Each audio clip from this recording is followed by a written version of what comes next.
कार्तिक मास के शुक्ल पक्ष की एकादशी को देव उत्थापन या देव उठनी एकादशी व्रत पर्व के रूप में मनाया जाता है। इस एकादशी को साल की 24 एकादशी में बड़ी एकादशी माना जाता है। शास्त्रों के मुताबिक इस एकादशी तिथि को 4 महीने से योग निद्रा में लीन श्री हरि जागते हैं, इसलिए इस एकादशी को श्री हरि के उठने के पर्व के रूप में मनाया जाता है। इस एकादशी को तुलसी सालिग्राम विवाह का उत्सव मनाया जाता है। इस एकादशी के बाद से ही 4 महीने से रुके सभी मांगलिक और शुभ कार्य शुरू हो जाते हैं। सनातन धर्म में एकादशी व्रत का विशेष महत्व है। साल में 24 एकादशी व्रत किए जाते हैं। एक कृष्ण पक्ष में होता है और दूसरा शुक्ल पक्ष में। इन 24 एकादशी के नाम भी अलग अलग होते हैं और इनसे मिलने वाले फल भी अलग अलग होते हैं। इसके साथ ही सभी एकादशी की कथा भी अलग अलग होती है। शास्त्रों के अनुसार जो लोग एकादशी का व्रत करते हैं और श्री लक्ष्मी नारायण की उपासना करते हैं, उन्हें जीवन में सभी सुखों की प्राप्ति होती है। उनके सभी पाप कर्म नष्ट हो जाते हैं। साथ ही भगवान के परम धाम वैकुंठ लोक में स्थान प्राप्त होता है। इसलिए सनातन धर्म में एकादशी व्रत को सबसे बड़ा व्रत बताया गया है। आइए जानते हैं कि इस साल देवोत्थापन एकादशी व्रत कब किया जाएगा। 11 नवंबर को शाम 6:46 पर शुरू होगी एकादशी तिथि। 12 नवंबर को शाम 4:04 पर समाप्त होगी। 12 नवंबर को देव उत्थापन एकादशी व्रत करें। 13 नवंबर को व्रत का पारण होगा। पारण का समय सुबह 6:42 से 8:51 तक रहेगा। स्मार्त और वैष्णव सभी के लिए एक ही दिन है एकादशी। इस साल दुर्लभ संयोग में एकादशी पर्व, एकादशी व्रत पर सर्वार्थ सिद्ध योग बन रहा है। एकादशी तिथि पर होगा रवि योग, एकादशी पर होगा हर्षण योग, शिववास योग में मनेगा एकादशी पर्व। कैलाश पर विराजमान रहेंगे महादेव। एकादशी पर रहेगा उत्तरा भाद्रपद नक्षत्र का संयोग। एकादशी पर रहेगा ववकरण। इन सभी योग में पूजा का मिलेगा अक्षय पुण्य।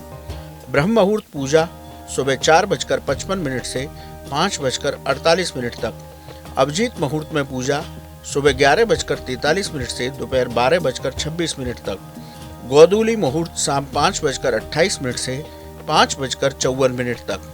प्रदोष काल मुहूर्त 5:28 से 6:47 तक। इस साल देवउठनी एकादशी व्रत पर कई दुर्लभ संयोग बन रहे हैं। इन योगों में पूजा पाठ, दान और मंत्र जप का अक्षय पुण्य प्राप्त होता है। इसलिए हर सनातन धर्म से जुड़े व्यक्ति को इस साल देवउठनी एकादशी व्रत को अवश्य करना चाहिए। इस साल स्मार्त और वैष्णव दोनों संप्रदाय को मानने वालों के लिए एक ही दिन यानी 12 नवंबर को व्रत किया जाएगा। आइए अब आपको बताते हैं किस विधि से पूजा करें। सूर्योदय से पहले स्नान करें। व्रत संकल्प लेकर उपासना करें। श्री लक्ष्मी नारायण की पूजा करें। श्री राधा कृष्ण की पूजा करें। सालिग्राम शिला का पंचामृत से अभिषेक करें। तुलसी जी का पूजन करें। श्री लक्ष्मी नारायण जी को चंदन लगाएं। तुलसी जी को रूली का टीका लगाएं। श्री लक्ष्मी नारायण जी को तुलसी पत्र अर्पित करें। सालिग्राम शिला पर तुलसी पत्र अर्पित करें। तुलसी जी को लाल रंग की चुनरी उड़ाएं। सुहाग की वस्तुएं तुलसी जी पर चढ़ाएं। दूध से बने पदार्थों का भोग लगाएं। ऋतु फलों का भोग लगाएं। पूजा के बाद भगवान लक्ष्मी नारायण की आरती करें। तुलसी जी की आरती करें। आरती के बाद दंडवत प्रणाम करें। गलतियों के लिए क्षमा याचना करें। विष्णु सहस्त्रनाम, गोपाल सहस्त्रनाम का पाठ करें। ओम नमो भगवते वासुदेवाय मंत्र का जप करें। शाम के समय फिर से पूजा करें। एक थाली में रोली या गेरू से श्री हरि के चरण बनाएं। थाल में ऋतुफल और सब्जियां रखें। पूजा के स्थान पर गन्ना रखें। उस थाल को एक कपड़े से ढक दें। पूजा के समय शंख घंटा बजा करके कपड़ा हटाएं। श्री हरि की आरती करें।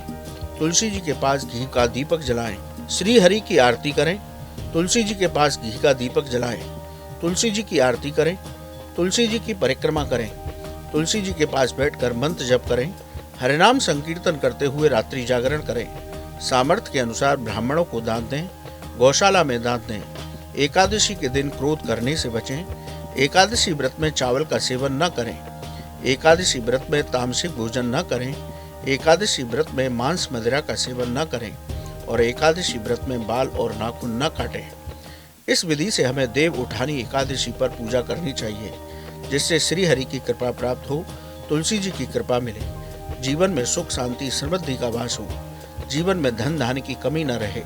जो व्यक्ति विधि विधान के साथ देव उठनी एकादशी व्रत पर्व मनाते हैं उन्हें श्री लक्ष्मी नारायण भगवान की कृपा से सभी सुखों की प्राप्ति होती है, सभी पापों से मुक्ति मिलती है, राजसूय यज्ञ के समान फल प्राप्त होता है, अंत समय पर भगवान के बैकुंठ लोक में स्थान मिलता है। कैसी लगी आपको हमारी ये जानकारी, हमें कमेंट बॉक्स में जरूर बताएं। बाकी धर्म कर्म से जुड़ी तमाम जानकारी के लिए सब्सक्राइब कीजिए हमारा डिजिटल चैनल और देखते रहिए न्यूज नेशन स्तुति।